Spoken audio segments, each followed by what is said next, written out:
have an idea, one that would change the world, it's not usually built for the past. You strive for a better tomorrow, envisioning what the world could be like. Many people throughout history have had ideas that were considered crazy due to this forward-thinking mindset, including many people based in Seattle, where we are today. In the 1990s, the idea of the internet was a very new concept.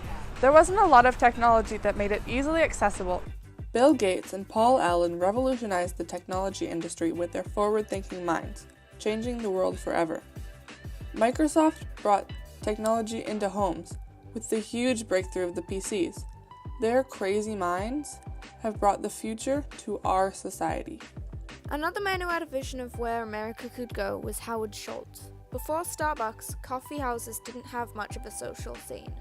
When in Italy, Schultz was amazed at the social scenes of Italian coffee houses. He had an idea to bring this concept to America, and through that, Starbucks was born.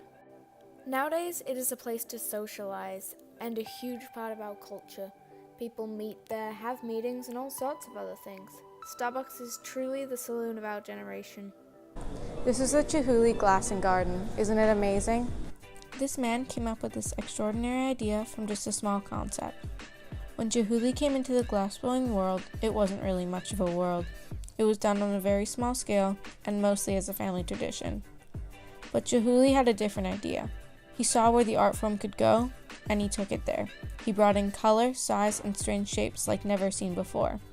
I spoke with Devin, who told us more about Chihuly. So Chihuly's first glass experiment was actually when he was in interior design and architecture classes. He first started off attempting to use the material of glass to make a basket woven-like texture. It perhaps didn't work out so well, but what that really did is inspire him to take a look at some of the forms that he found in Native American baskets. He ended up wanting to replicate some of the really organic and kind of gravity-worn forms that he found, and that was really a big departure from the traditional art of glassblowing. I would say that the art of glass has really taken a departure just within the past 50 years or so in such a way that we really can't predict exactly where it would go. Oftentimes glass historically has been more of a utilitarian method of creation, but now glass has the freedom to become an art form rather than just a mode of production. Chihuly's considered crazy primarily because his art is just so out there. And I mean, if you take a look at the guy, he's got this big frizzy hair. A lot of times when people run into him, he's wearing shoes and pants that are just covered in paint.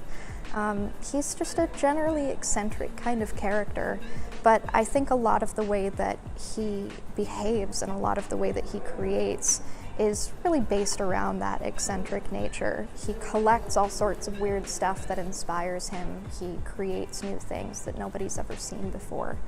And that, I guess, you could call crazy. Dale Chihuly truly blew up the world of glass, changing this medium forever. In conclusion, a lot of forward thinkers changed the world. Who knew? All these people, despite their differences, impacted our society due to their mindset and continues to do so. Next time someone calls you crazy, thank them. You might just be the one who saves the world.